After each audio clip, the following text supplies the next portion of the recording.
я считаю, что наш народ должен знать вот такие сорта, и у каждого во дворе, если будет расти, это было бы очень хорошо.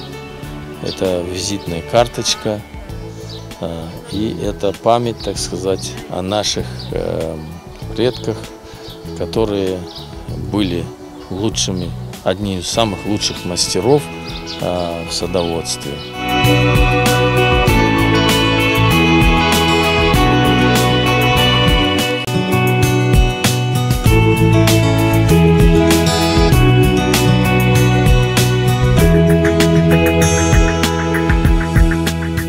Кто-то говорил, что даже чуть ли не за одно яблоко давали корову.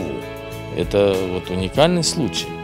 Вот давали корову. Почему? Потому что он очень был, ценился и так далее. Но почему-то его тоже сняли с производства, промышленного производства, ссылается на то, что он, плоды у него не устойчивые, под действием ветра они вот падают. Вот, как говорится, нашли причину.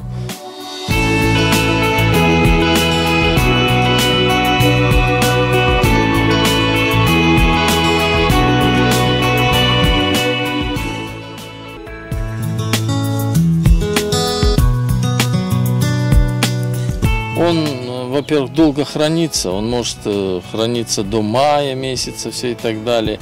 Его особенность то, что он действительно очень крепкий, твердый, вернее, так вот, поэтому его и назвали Демралма.